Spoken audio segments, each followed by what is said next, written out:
Hey guys, what's up? It's Nicole. Welcome back to my channel, Real Talk Recovery, where we talk about recovery from addiction and I share my life with you. So I just got done recording a video with the infamous, the famous, the most amazing Dr. B. And that will be up later on this week. But I wanted to come on here because we were talking and it got me to thinking about why I started Real Talk Recovery, and I wanted to come on here. I wanted to share with you guys why I started Real Talk Recovery, what the whole meaning is behind Real Talk Recovery, and what I hope to achieve with Real Talk Recovery. So I hope you guys are down to listen to that story. And if you aren't already subscribed to my channel, please subscribe to my channel. It only takes 1 second to click the subscribe button, and I hope you stick around and stay with us. Hey Leonard. Also, if you don't mind, give this video a thumbs up. It really helps my channel out a lot, and it lets me know that you're liking what I'm putting down. You feel me? So give my videos a thumbs up. Let me know that you're vibing, that you're feeling me, okay? That you like what I'm putting out. So, awesome. Hey, Sarah. Okay, you guys. So, I want to take you guys back to right before I got put on Suboxone, okay? I want to take you back to 2015, July 2nd, 2015, all right? July 2nd, 2015, Child Protective Services came knocking on my door. And I had been high for so many days that I didn't know that they had came knocking on the door, so there was a note left on the door. And I saw the note, and this says Child Protective Services, and my heart dropped down to my stomach because I knew that the jig was up. I called up to Child Protective Services, and they told me that I needed to come down and I need to submit to a drug screen right away. So I drove down there and I submitted to a drug screen. And I failed for opiates and benzodiazepine. Why didn't you fail for methamphetamine, Nicole? I thought you also did methamphetamine. I thought you had been up all night. I don't know. I had been off of it for about 3 days, and I guess it just got out of my system that fast. But I failed for opiates and benzos. So they came to my house and they drug screened my then boyfriend, and he also failed. And no, Rose, I can see you. He also failed. So that was me and Neil, you know, the father and mother of our son. We both failed. So they said, you know what, we're going to put an order of protection in, and we're going to let him stay with you guys, and you're just going to have to, you know, show us that you're going to stay sober. And so for a second there, I thought, oh my gosh, they're not going to take him. Well, then they came back the next day and they told us that they couldn't do that and that they had to remove my son from my care. And at that very moment, you guys, I knew right then when they took my son away that I was going to do everything in my power to get him back. And that if it meant that I had to go to treatment for a year, then I was going to be in treatment for a year. If it meant that I had to do a back handspring stand on my head and hang from a tree upside down, then that meant I was going to do all that. You know, I just knew that whatever I had to do to get my child back, I was going to do it. And so the minute I had handed my son over to CPS, I went straight into detox. I spent 6 days in detox, and then I went straight from detox into treatment. In between that time from detox to treatment, something shifted in my brain to where I started fiending for drugs, where I started thinking, I can't handle this stress. I would go to sleep at night and I would see my son's face and I would cry all night. I wasn't sleeping at all. It was horrible. And I asked my husband to bring me drugs to the treatment center. Neil brought me Xanax up to the treatment center, you guys. And hey, Brad, thank you, babe. He brought me Xanax up to the treatment center, and I stayed sneaking drugs for 2 weeks in the treatment center, thinking I was getting over on everybody, thinking that I was hiding behind the Xanax wall of, you know, shame, thinking that nobody was going to know, thinking that it was making me feel better, thinking that it was helping me cope with this hard time I was going through, this hard time of losing my son and actually risking his life to get benzos. And then I got caught. They caught me red-handed. Caught my husband right outside the door of the treatment center dropping Xanaxes under a rock for me. And that's when the rubber met the road. That's when shit got really real. Realer than it had ever gotten. Realer than getting my son taken away. Realer than, being told that I need to get my life together. Realer than being put in jail. That's when they told me that, you know what, if I didn't get my shit together, if I kept fucking up, if I relapsed again, they were going to terminate my rights, and I wasn't even going to have my son ever. They were going to terminate my rights as a parent. I left treatment 2 weeks sober, and when Neil picked me up, I can tell you guys this, that all I could think about was shooting up Roxy's. That's all I could think about. I don't know what it was. It was just obsessing in my mind. Obsessing. All I could think about was getting high. All I could think about it. I've never felt that obsession that strong in my life. And it was like, what the hell is going on here? The one time that I actually need to stay sober, I can't stop thinking about drugs. I need to get my son back. And all I can do is think about getting high. My husband had gotten put on medication-assisted treatment, Suboxone. And I remember him telling me that. You guys remember him telling me, I got put on Suboxone. We're going to go down to the doctor. You're going to get put on Suboxone. This is going to help us. You're going to see, Nicole. And I remember being like, fuck that. What do you mean you got put on Suboxone? That fucking shit, that's just getting high. All the things that everybody ever told me about how it's trading one addiction for the other. That's not really sober. You're just trying to get over on the system. I was screaming all these things at my husband. And then I went and I met with my therapist, my doctor, and my parents, and Neil's parents. And I sat down, and this is what my doctor said to me. He said, I want to know, Nicole, what does your past behavior show you? Have you ever stayed sober before? Have you ever gotten a year sober? Have you ever gone a significant amount of time without shooting up, snorting, smoking, doing illegal activities? And I said, well, my past shows me that I've been to 5 rehabs. I've been locked up in prison for a year. I've been to multiple intensive outpatient therapies. I've been to multiple doctors and therapists. And I relapse every single time. And that's what my doctor said. He said, well, if your past shows you these behaviors, what should we do differently this time? Do you want to do the same thing you've always done and relapse 6 months from now and lose your son indefinitely? Or do you want to try and get on this medication and see if we can't get you stabilized? See if we can't get you in some therapy. See if we can't get you some sober support. See if we can't get you some real recovery.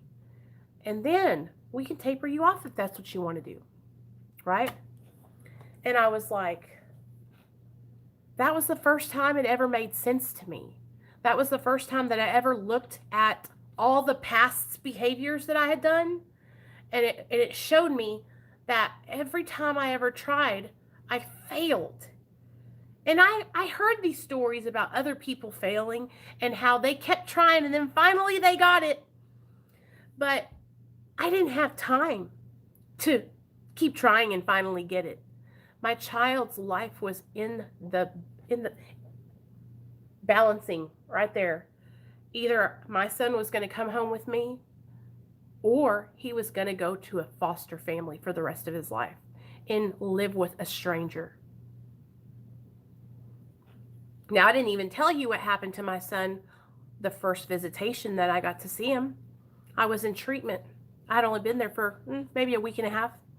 They brought my son to me, and he was covered in these red spots all over him. Looked like chicken pox and open sores. And I remember taking his shirt off and looking on his back, and he was just a little guy. He had just turned 1 year old. And I was like, what's wrong with my baby? What's wrong with my baby? Why does he have this all over him? See, he didn't have anywhere to go. They didn't have a home for my son to go to. So my son was living in a respite home. For the first month that he was in care, he had no family to live with. So he was living in a group home at 1 year old with all these other kids who were sick. I don't know if you guys have ever had your child taken from you. I was raised by amazing family, amazing parents. And I know what it's like to have a family that loves you and cares about you. So when my son got taken from me, it was the worst thing that has ever happened to me in my whole entire life. I got put on Suboxone in 2015 in August. I have stayed on Suboxone for 4.5 years. And in 4.5 years, I haven't drinking a drop of alcohol. I haven't smoked a joint. I haven't snorted a line of cocaine. I haven't shot no meth. I haven't done any heroin, any opiates, any illegal substances whatsoever. No medication that is a narcotic. The only thing I have done is take my Suboxone as it's prescribed and take my mental health medications, which is Lexapro and Wellbutrin. Now, that's not why I started Real Talk Recovery, though. This is why I started Real Talk Recovery. I'm going to tell y'all right now. I remember I got a year sober. My sponsor said, you got a year sober. You can start sharing your story now. You can start helping other people. And that's what I always wanted to do. When I got sober, you guys, I knew I wanted to help other people. I've always wanted to help other people. I've always been one of those people that would help you with anything you needed help with. I was always one of those people that cared more about other people than I cared about myself. I was always one of those people that, if you came over and you were struggling and you were sick, I'd pinch off a little piece for you and throw it down. You know what I mean? Like, I wasn't going to leave you hanging. Like, I always cared about people so, so much. And so when I got sober, that care for others started growing and growing, because I started loving myself, and I started learning more about myself, and I started learning about the disease of addiction, and I started learning about medication assisted treatment, and I started educating myself on it as much as I could. And so when I hit that year mark, I thought, you know what I'm going to do? I see all these big recovery advocates on Facebook. They tell their stories, right? They're telling their story about how they kicked heroin's ass and they fuck heroin and now they're living in a recovery and they have huge followings, right? And I was one of those people that followed them because I was like, wow, if they can do it, I can do it. And I remember thinking, I always had to go to meetings to see these people, right? And now I can come to my Facebook and I can have a meeting at my Facebook. I can watch somebody share their experience, strength, and hope from the comfort of my own home, right? And so I was like so inspired by that, because I don't know, I'm a big 12-step person. I went to meetings every time the door was open. Okay, I was there 3 nights a week some nights, 4 nights a week some nights, working the steps with my sponsor, having coffee afterward, going out to eat. And so when I got my son back, I actually had to be a mom, couldn't be out every night, going to AA meetings. I started looking for support where I could have my son here too. And that's when I found Facebook and the online recovery community. And it got me so excited about my recovery. And I was like, I'm going to do that. I'm going to share my experience, strength, and hope, and I'm going to help other people. And so I started sharing my story. And I'm one of those people, you guys, like, when I share my story, I don't leave no stone unturned. I tell the whole truth, nothing but the truth, so help me God. Sometimes I share way too much, and that probably gets me in trouble a little bit, but oh well, fuck it. It is what it is. I just tell it like it is. And so I started sharing about being on maintenance medication and having 1 year sober. And I remember the people who I looked up to telling me that I wasn't sober, and that my recovery didn't matter, and that I didn't need to be sharing. And what was I doing? Because I had no business sharing that with people. Me being on maintenance medication is just exchanging one addiction for the other addiction.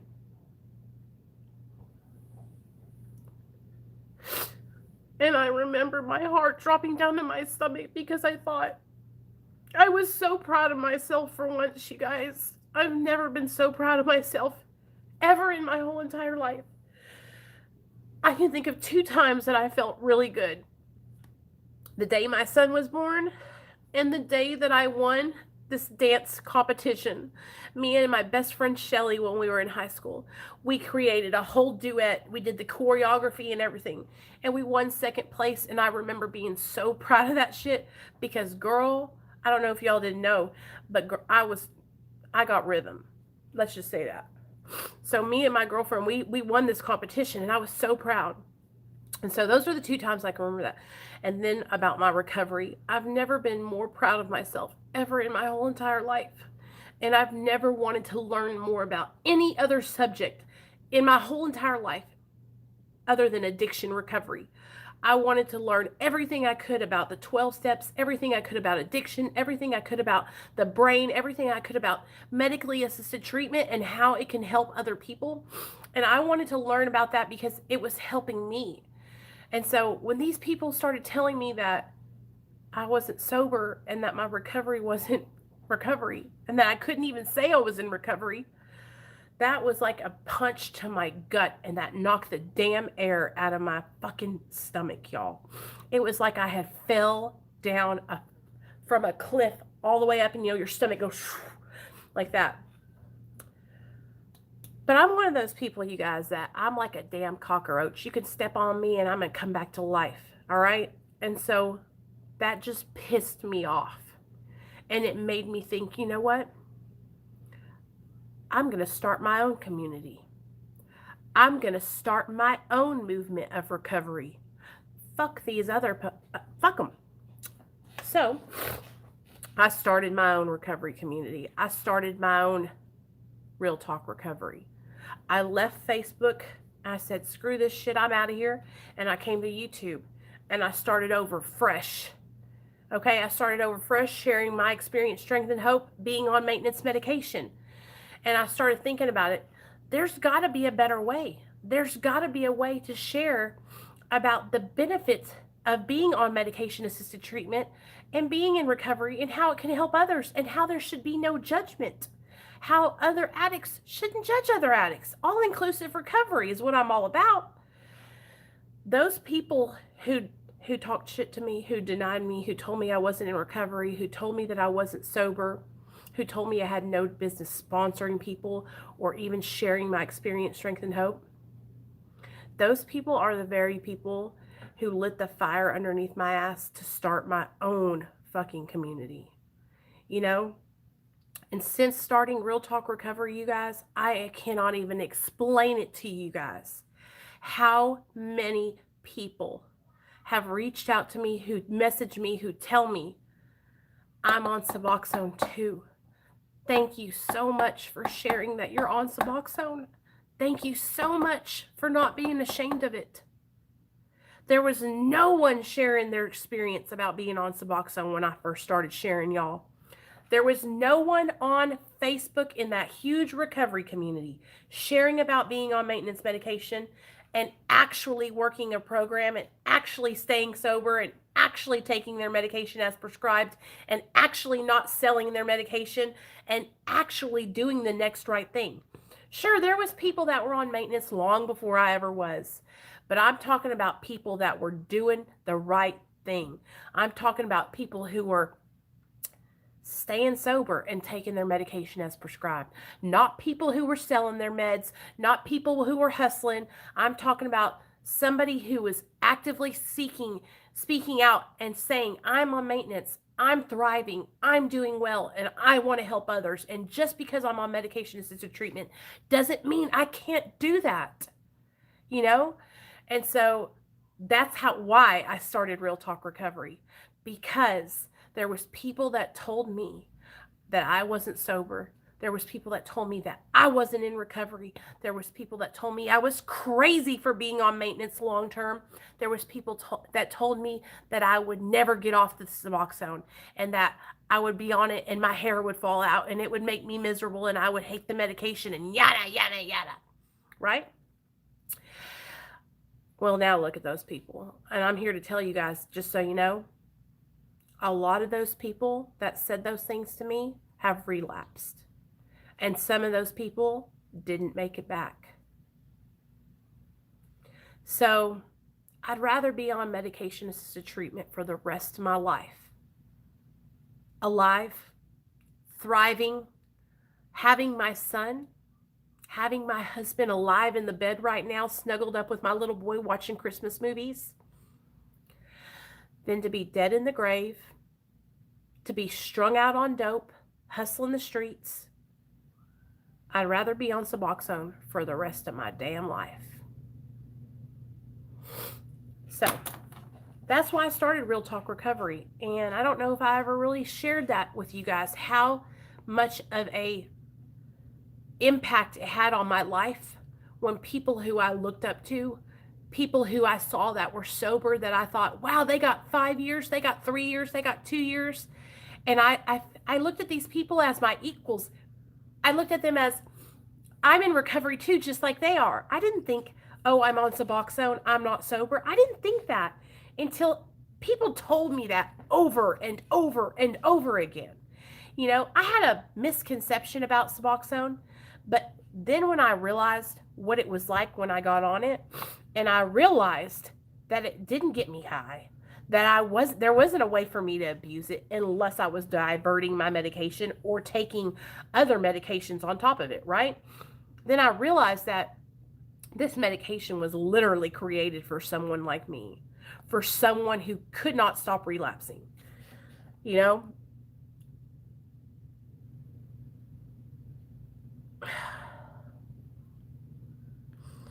And so that's why I started Real Talk Recovery, you guys. I started Real Talk Recovery because there's people out there that are on medically assisted treatment who need support. And there's people out there like Debbie's husband who were trying to get on medically assisted treatment, who were not able to get on it in time. Okay? And so when you're out there, if you're someone who is abstinent from all drugs and you're in recovery, and you hear somebody say, my name's Nicole and I'm an addict. My sobriety date is July 13th of 2015, and I utilize medically assisted treatment. Instead of thinking in your mind, I'm better than them, she's not even sober, or that's not even recovery. You know, before you judge or you say some little smart ass remark in your head, think about it.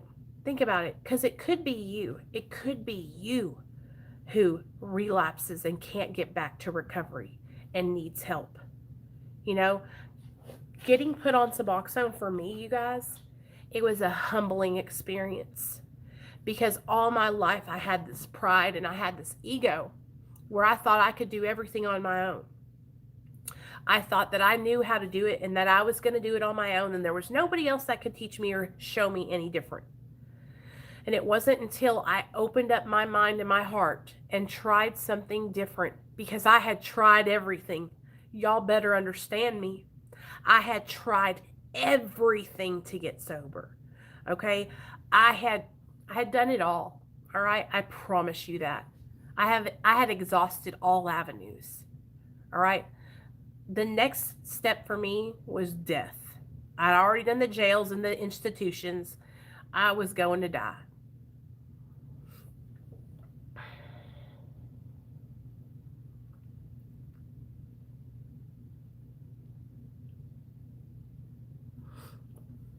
So anyway, I know I'm like all like really aggressive in this video. I just want you guys to understand, like, if somebody watches this video that's, you know, not on Suboxone or they don't understand, just realize this, that your words, they hurt people. And the things that you say, the things that you do, your actions, they affect others. And it wasn't until I started realizing that my words, my actions, the things that I said and did hurt and harmed others. You know, I don't want to do that anymore. You know, today I want to encourage other people. I want you to succeed in your recovery, no matter what route you take to get there. All right? No one person is the same. My road to recovery has been curvy. It's been hilly. It's been up and down mountains all around. Shit, I've been going underground. Y'all hear me? It's taken me every bit of 4.5 years, you guys. to get to where I am today. All right? 4.5 years to get to a place where I even thought that maybe I can do this without Suboxone. And I'm here to tell you this. If for some reason I get down to 1 milligram, 0.5 milligrams, and I feel like I can't do it, I'll stay there. Because I'm not going to let anyone else's opinion dictate life-saving treatment for me. Okay? So just remember that. The opinions of others, other addicts in recovery, just remember, those people are other addicts in recovery. They are your equal. We are all the same. No one of us is better than the next. No one of us is smarter than the next. Okay? Only you know what's good for you. You know what I'm saying?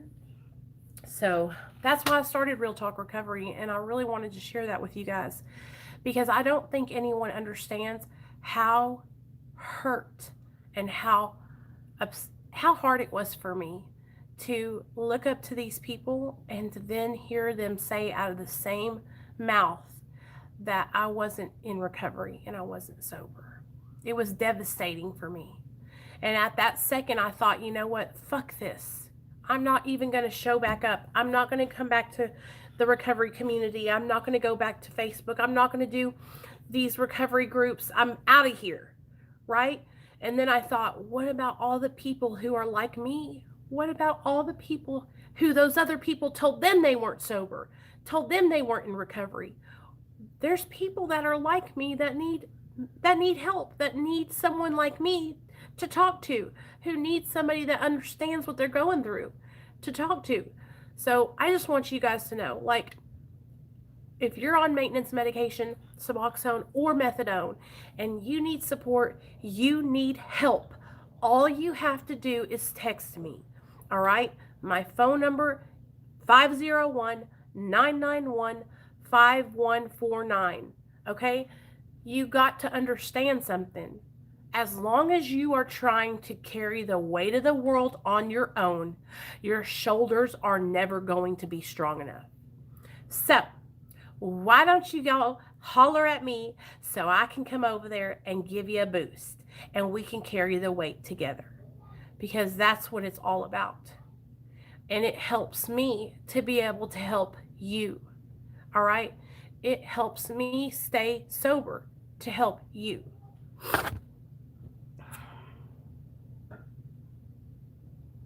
It is, Tony. It is. And that's how it felt. It felt like my soul was just stomped in the mud. You know, and this is the thing, you guys. For me to look up to somebody, for me to say, you know what, I want to be able to share my experience, strength, and hope. I'm one of those people, like, it takes a lot for me to really be impressed, right? But there's one thing that, like, I've tried to do a lot of things in my life, right? But recovery from addiction, I have so much passion because I have been so down because of my addiction. I've lost everything due to my addiction. I've lost my car, my home, my dignity, my respect, my son, the love for everything. I've lost everything because of my addiction. So now, you guys, this is my passion. My passion is helping other people, helping people understand the disease of addiction, helping other people understand maintenance medication and the benefits it has for people. It is my passion to break the stigma surrounding maintenance medication, specifically Suboxone, because I'm on Suboxone. But I'll go hard for methadone too. Y'all know how I am. I don't give a damn. So anyway, I'm off my soapbox now. I just wanted to come on here because I felt so inspired after doing the video with Dr. B that I needed to come on here and talk to you guys. Like, it's so important that everyone realizes how much their words can affect other people. And now that we're in recovery, We need to be encouraging each other and helping each other and lifting each other up. You know, if you're someone who's holding on to a resentment and you're a miserable, nasty person and you just want to be mean to everybody else, you need to fix that. You need to look at yourself and ask yourself, why am I like this? Why do I want to hurt other people? You know, and make it right, because it hurts. It hurts. It's hard. So, okay, guys. I love you guys. I'm going to end this video so I can upload it, and then I'll just come on and we can just chat about regular stuff. All right? I love you guys. Smash the stigma surrounding maintenance medication. You guys help me. Help me spread the word about Real Talk Recovery and our Friday night Mara meetings. Share, share, share. Let people know. If you see somebody in the comment section say, I'm on Suboxone, yada, yada, yada, right? Invite them over. Tell them to come on over, all right? Tell them about Real Talk Recovery. Tell them about our Mara meetings, you guys. And I'll see you guys. Give me 2 minutes. No, give me 1 second, and I'll be right back. Love you guys.